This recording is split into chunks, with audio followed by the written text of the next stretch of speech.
Le nouvel Espace 67 a l'air bien vaste, avec quelques dizaines d'invités pour son inauguration.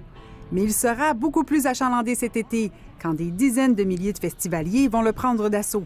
C'est notre tout nouveau terrain de jeu événementiel, entièrement revitalisé, accessible pour les citoyens sur 4 saisons.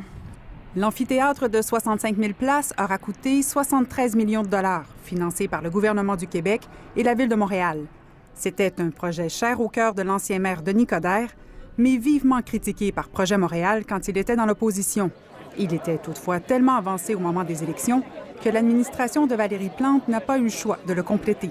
On a quand même eu certains gains sur la bonification de verdure sur le site et ça reste quand même un site là, qui va circonscrire là, tout ce qui est événementiel.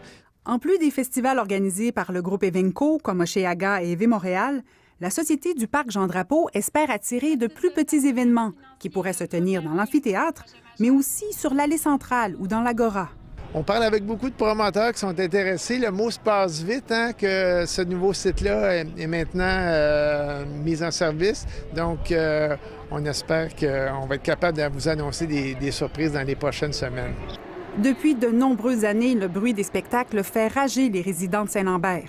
Les responsables assurent que ce sera beaucoup mieux grâce à la nouvelle limite de 75 ou 80 décibels selon l'événement et surtout grâce aux 9 tours de délai. Ces colonnes amovibles permettront d'orienter les haut-parleurs vers le sol.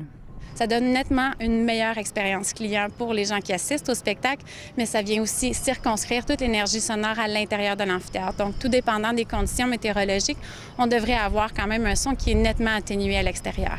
Premier test, la fête de la Saint-Jean-Baptiste le 23 juin, puis un concert de l'Orchestre métropolitain le 27. Ici Marie-Claude Morin, Radio-Canada, Montréal.